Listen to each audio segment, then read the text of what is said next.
share the gospel and share the message of God's word when we have the opportunity. And so today is Phil's opportunity. So Phil, would you come up?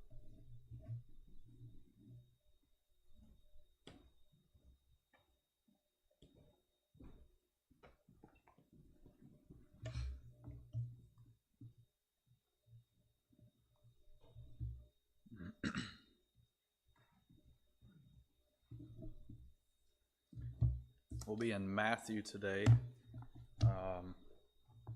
As I was preparing for this, it made me kind of think of performance reviews. I don't know if any of you've been through them. I've been a couple, and so it's when you like go to a meeting with your boss and they sit you down and tell you what things that you're doing well and things that you're not doing so well at, and then you come up with a plan to make things better. And what I notice about performance reviews is that you kind of know if you're doing good, and if you are, then you're not super nervous going into the meeting. But if you know that you could be a little bit better at your job, then you're kind of just waiting for the shoe to drop. I remember one time I went to a performance review at college. I had a couple jobs there. They frowned upon having a full-time job along with classes, so I had a couple of part-time jobs. And one of them was where I was the guy who went to the different buildings and cleaned and serviced those big ice machine things, the things that like dump the big things of ice in the tray and you can scoop it out. It was very fun. So pretty simple, straightforward. You just go get the work truck, you keep a schedule of when they need to be cleaned, and you get the work truck and the tools and just do it. So when I went in to my boss, I wasn't really worried because, like I said, it was pretty straightforward. But when I got in, there's two guys sitting there and they were looking pretty serious. Kind of think of like a Vern and a Glenn Gilman. And so when I sat down, they started talking about how they weren't really happy with how it was going, and they were like, we're not happy with the quality and the quantity of your work. And they were telling me that when the list of air conditioners came out, they wanted to see my name signed up more often of taking the jobs to service them, and then when they went to inspect the work, they wanted to see a lot better quality. So I'm panicking at this point. I'm like, I told them, I was like, I have to admit, I haven't touched a single air conditioner. And so I thought maybe like, wow, I missed a big part of my job description. So come to find out that they had me mixed up with Philip Shue, which I'm not sure how, because he was Asian, but it's funny, after all of that, they're like, oh yeah, you're doing fine. They just missed me. So anyway, yeah. So I'm not a fan of performance reviews, but so as I was looking up different things about performance reviews, I found a list of reviews. I would be surprised if they're real, but I thought they were funny enough to share. So a couple of them are, since my last report, this employee has reached rock bottom and has started to dig. He sets low personal standards and consistently fails to achieve them. He's got 2 brain cells, one is lost and the other one's out looking for it. He donated his brain to science before he was done using it. This employee is depriving a village somewhere of an idiot. Oh wait, it says this is a performance review of Ben Howell.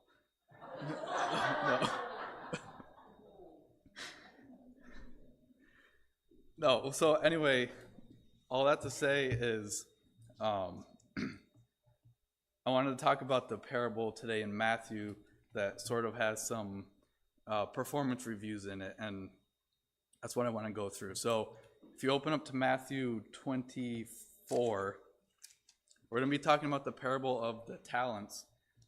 Well, I'm going to read more than just that parable just to get a little bit more of a well-rounded view of what's going on here. So bear with me as I go through it. I'm going to read the other, there's a couple parables in a row. I'm going to go ahead and read them because they're related, but we'll just talk about the parable of the talents. So we're going to start in Matthew 24.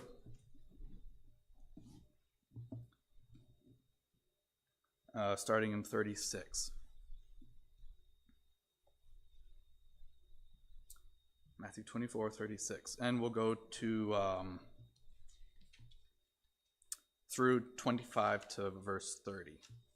So 24:36. But concerning that day and hour no one knows, not even the angels of heaven nor the Son, but the Father only. For as were the days of Noah, so will be the coming of the Son of Man. For as in those days before the flood they were eating and drinking, marrying and giving in marriage, until the day when Noah entered the ark. And they were unaware until the flood came and swept them all away. So will be the coming of the Son of Man. Then 2 men will be in the field, one will be taken and one left. 2 women will be grinding at the mill, one will be taken and one left. Therefore stay awake, for you do not know on what day your Lord is coming. But know this, that if the master of the house had known in what part of the night the thief was coming, he would have stayed awake and would not have let his house be broken into. Therefore you also must be ready, for the Son of Man is coming at an hour you do not expect. Who then is the faithful and wise servant, whom his master has set over his household, to give them their food at the proper time? Blessed is that servant whom his master will find so doing when he comes. Truly I say to you, he will set them over all his possessions. But if that wicked servant says to himself, my master is delayed, and begins to beat his fellow servants and eat and drink with drunkards, the master of that servant will come on a day when he does not expect him, and at an hour he does not know, and will cut him in pieces and put him with the hypocrites. In that place there will be weeping and gnashing of teeth. Then the kingdom of heaven will be like 10 virgins who took their lamps and went to meet the bridegroom. 5 of them were foolish, and 5 were wise. For when the foolish took their lamps, they took no oil with them, but the wise took flasks of oil with their lamps. As the bridegroom was delayed, they all became drowsy and slept. But at midnight there was a cry, here is the bridegroom, come out to meet him. Then all those virgins rose and trimmed their lamps, and the foolish said to the wise, give us some of your oil, for our lamps are going out. But the wise answered, saying, since there will not be enough for us and for you, go rather to the dealers and buy for yourselves. And while they were going to buy, the bridegroom came, and those who were ready went in with him to the marriage feast, and the door was shut. Afterward the other virgins came also, saying, Lord, Lord, open to us. But he answered, truly I say to you, I do not know you. Watch therefore, for you know neither the day nor the hour. For it will be like a man going on a journey, who called his servants and entrusted them to his property. To one he gave 5 talents, to another 2, to another 1, to each according to his ability. Then he went away. He who had received the 5 talents went at once and traded with them, and he made 5 talents more. So also he who had the 2 talents made 2 talents more. But he who had received the 1 talent went and dug in the ground and hid his master's money. Now after a long time the master of those servants came and settled accounts with them. And he who had received the 5 talents came forward, bringing 5 talents more, saying, Master, you delivered to me 5 talents. Here, I've made 5 talents more. His master said to him, well done, good and faithful servant. You have been faithful over a little. I will set you over much. Enter into the joy of your master. And he also, who had the 2 talents, came forward, saying, Master, you delivered to me 2 talents. Here, I have made 2 talents more. His master said to him, well done, good and faithful servant. You have been faithful over a little. I will set you over much. Enter into the joy of your master. He also, who had received the 1 talent, came forward, saying, Master, I knew you to be a hard man, reaping where you did not sow, and gathering where you scattered no seed. So I was afraid. I went and hid your talent in the ground. Here you have what is yours. But his master answered him, you wicked and slothful servant, You knew that I reap where I have not sown and gather where I scattered no seed. Then you ought to have invested my money with the bankers, and at my coming I should have received what is my own with interest. So take the talent from him and give it to him who has the 10 talents. For to everyone who has will more be given, and he will have an abundance. But from the one who has not, even what he has will be taken away. And cast the worthless servant into the outer darkness. In that place there will be weeping and gnashing of teeth. So like I said, we're going to be focusing on that last parable there. This series of parables, I think the focus is for I believe that Jesus was talking to the disciples. I think the focus is to encourage them to watch, to be ready for when Jesus returns. Whenever I read this passage in the past, this parable of the talents, it always seemed pretty basic and straightforward. But in actually studying it and looking through, I think it's worth digging into it a bit and seeing what more it has to offer. So I think the central question of it is obviously, what do the talents represent? So like if we're looking for application. So the common understanding of the parable is that it teaches the need for us to put our natural gifts to work for God. So like someone could say, like Grace playing the piano today, she has an ability, and so maybe she's willing to use it for the Lord. Or someone might say, I'm good at teaching, or I'm good at helping, or I'm good with my hands, and I'm willing to use that for the Lord. But when we think of the parable solely in this way, I think we're missing some of the substance or the meat that of what's being conveyed here. So to us, the word talent means ability or a natural gift that we possess, but obviously that's not how it's being used here. It's talking more about a unit of like measuring money. I meant to bring like a little bag of coins to represent it, but I forgot, so just pretend I'm holding it. So then comes the inevitable question, so what are the talents symbolizing here? What's our equivalent? God doesn't hand us each a bag of coins when we're born and tells us to do something with it. So what's the application? So there's several clues, I think, that we can find in this account which help us determine this. So we'll look through them one by one. And the first one is found in the opening verse of this parable in verse 14. And I'll read that again. For it will be like a man going on a journey who called his servants and entrusted them to his property. So the last word there is the key. It's his property.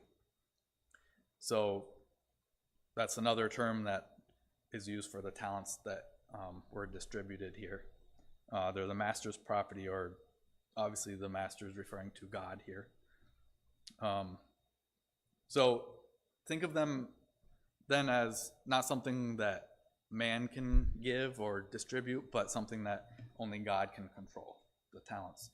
So like our natural God-given gifts, the talents aren't distributed by people, like I said, but given to those who have, in some fashion, a relationship with God. The second clue comes right in the next verse. 15, to one he gave 5 talents, to another 2, to another 1, to each according to his ability. So again, the last part of that verse is the helpful one. Here we learn that the talents talked about here might not even represent our natural abilities, like playing the piano or teaching or whatever. They, you could surmise that the talents are distributed on basis of ability. So I'll explain.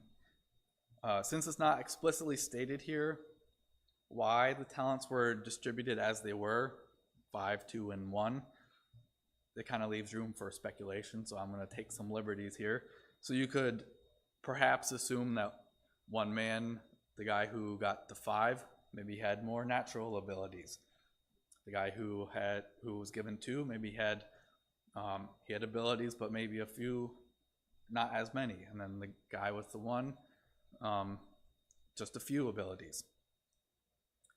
The third clue isn't stated here, but it's clearly implied that it's the unspoken implication that the master expected these servants to invest the talents in such a way to produce gain. I think that's obvious with the purpose of giving the talents. So that tells us that the talent is something that can be invested or risked with the possibility of producing gain or loss. So the decision to risk in this scenario is completely on the person who received them. He can either choose to take this risk as the first 2 did, or he can just refuse to do so as the third one did. And then the fourth clue is also implied. It's that the investment must be made solely for the master. We kind of talked about that in Sunday school a little bit. The talent isn't given to the servant for his own use. It's still the property of the absent master. And if it's risked on behalf of the master. There's no financial incentives here. There's no promise made to the servants that they'll make money on the back end of this if they do better or worse. There's no clause in the contract that allows them to take a percentage or anything like that. So as far as the servant could see, all the loss would be his and all the profit would be the master's. So the master alone would benefit from this transaction. So to sum up the 4 clues there, in my mind, we're left with 2 questions. One, does the parable apply to us? Which I believe the answer is yes. We could be any of the 3 servants based on our abilities and our choices. And then the other question is, what is given to us? Like I said, we don't have this bag of heavenly cash to do something with. So what do we have that's God's property that was given to us? So I'm sure you already are familiar with this passage, so I don't think it's rocket science, but in looking through this, I think it's interesting to think of what we're given is opportunities. So opportunities are distributed to each of us according to our abilities. Each of us are given these opportunities. So like I said, we all have varying abilities or talents. We use our form of the word talents.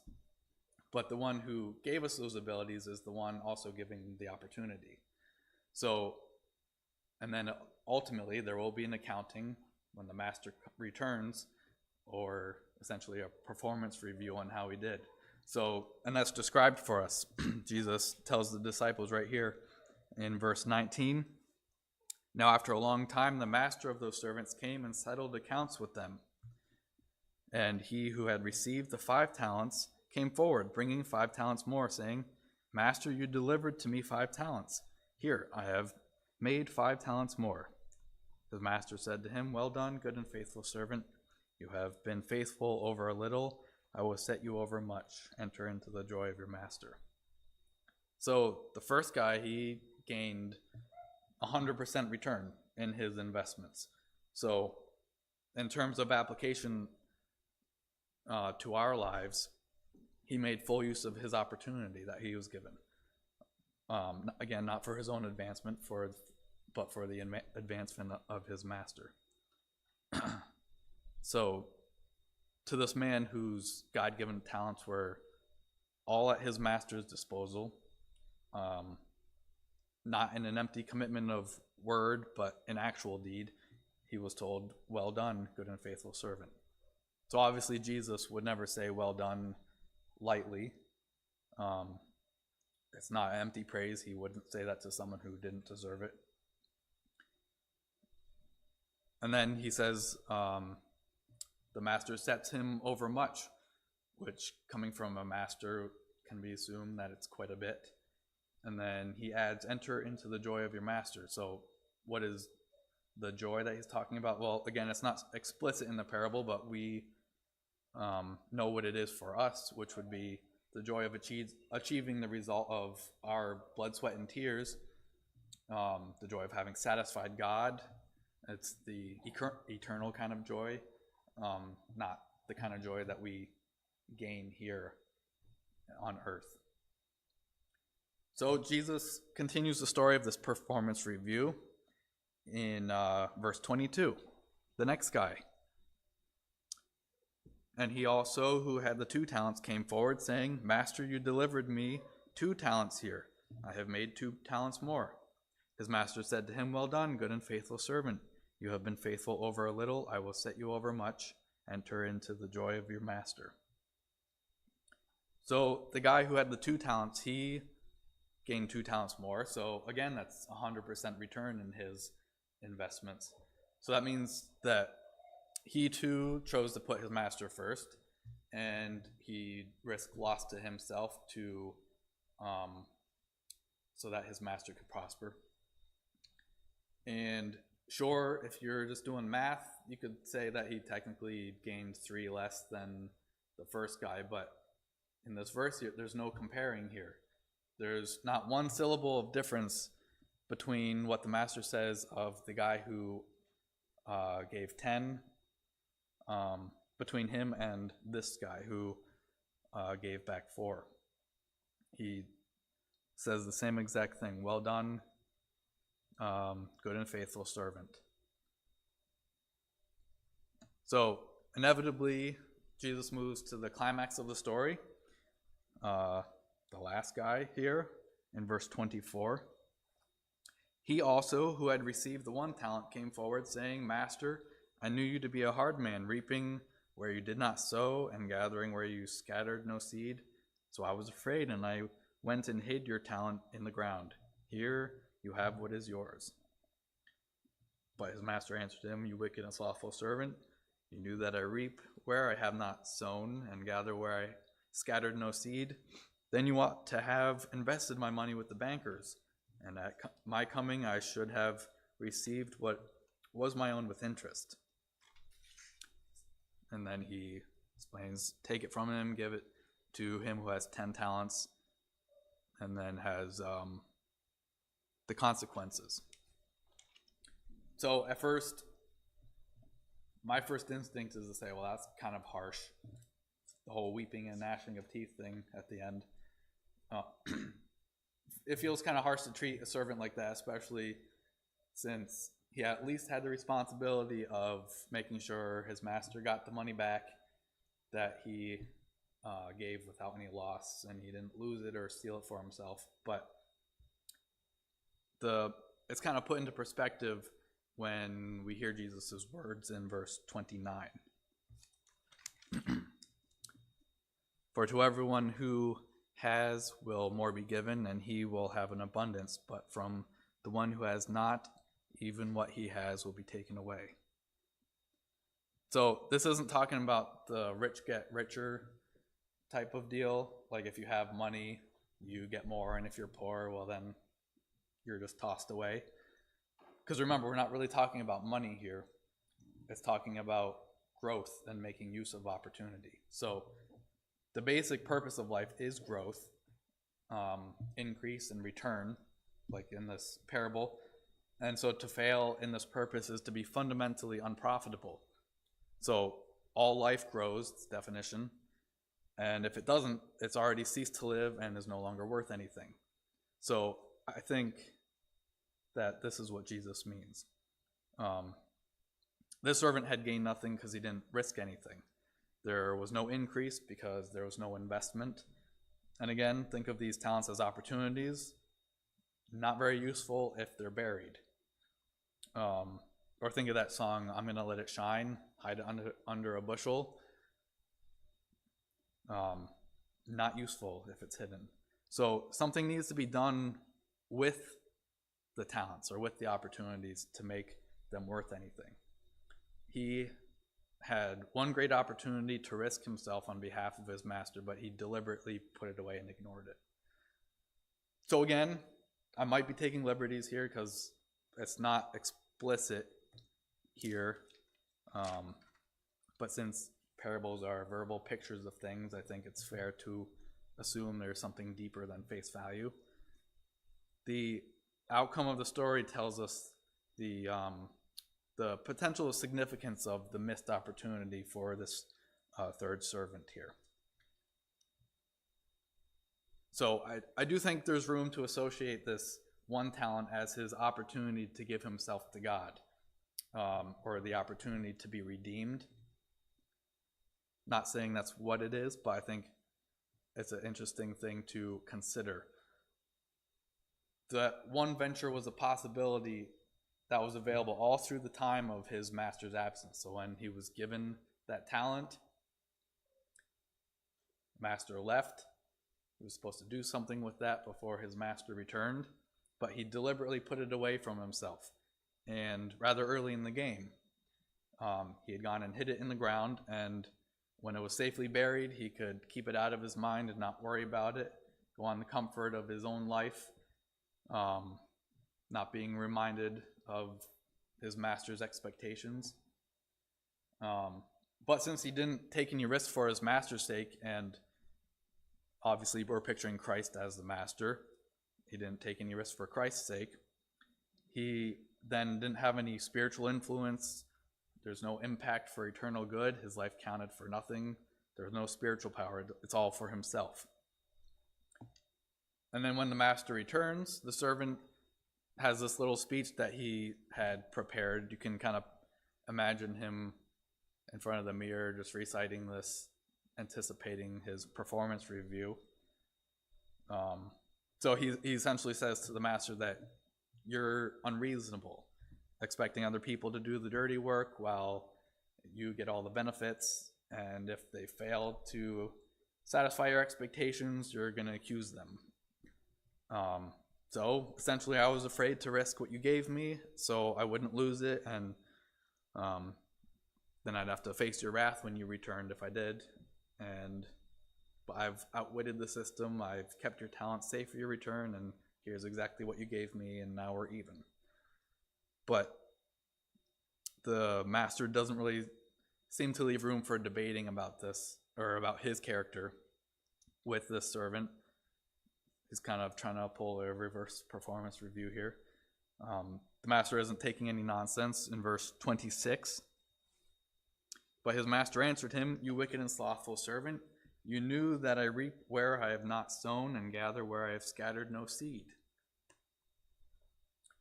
So obviously not agreeing with the servant, he's saying in effect that so that's what your understanding of my character is, that if that's what you thought of me, then you ought to have known that you couldn't possibly please me by failing to get some kind of gain. In that case, you could at least have put more money in the bank, and then there would be at least some interest when I returned. Of course, the real problem is that the man didn't really have any intentions of being the servant he was pretending to be. The master's argument is that no matter what his opinion of the master was, whether it's true or distorted, a true servant should act in accord with what he knew the master would expect. But this man refused to do so. He had his own life to live, and it didn't mean anything to him that a servant's fundamental task is to serve and risk, not for himself but for the master. So he was a hypocrite pretending to be what he wasn't. So what's the final message of Jesus, or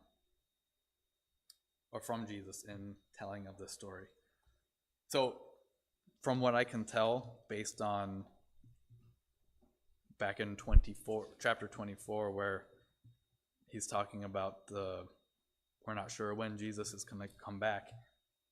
What I can tell the point of this parable is to step out or risk or live dangerously, spiritually speaking. Take constant chances with your life and possessions for our master's sake. We shouldn't try to bottle it up and hang on to it at all costs, or bury it and save it until the very end. If you do that, we'll look like this third servant here. Instead, we should surrender ourselves to his cause again and again, and that's the way to find life, or to have growth. Giving up on reliance of ourselves, or, like I said, relying on our own instincts. We should live dangerously. I think it's pretty obvious why this parable is recorded here for us. It kind of goes completely against our nature to take these sort of risks.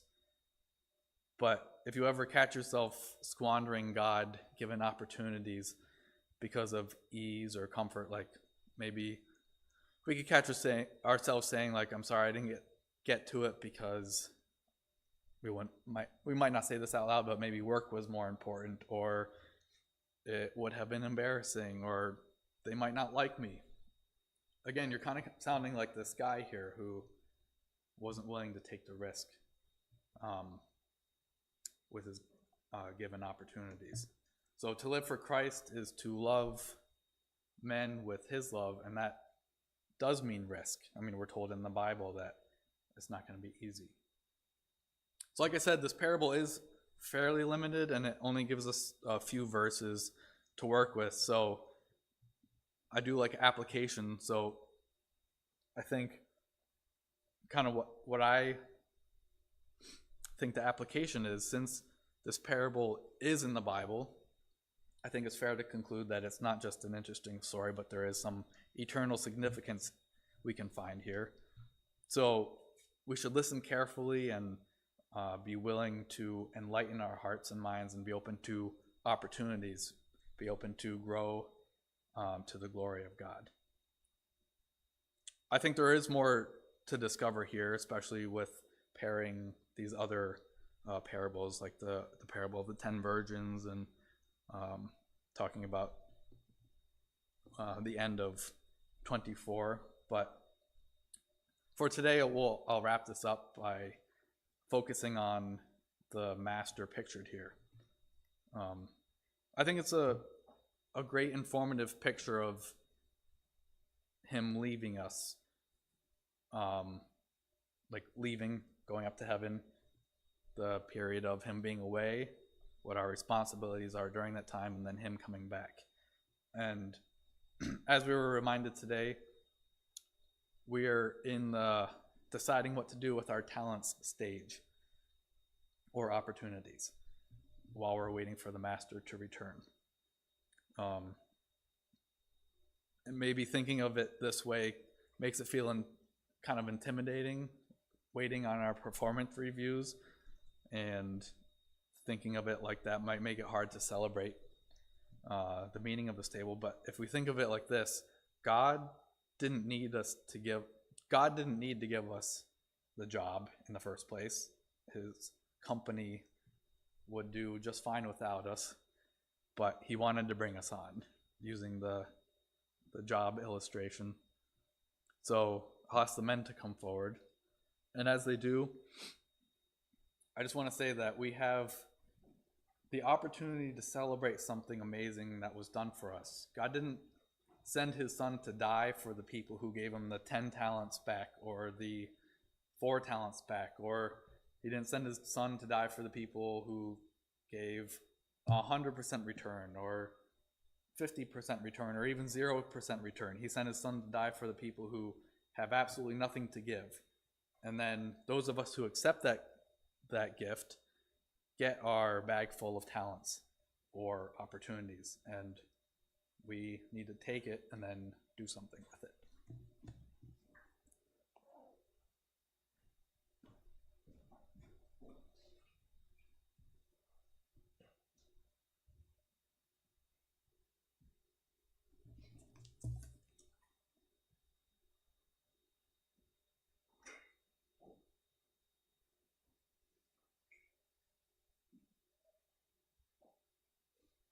So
knowing that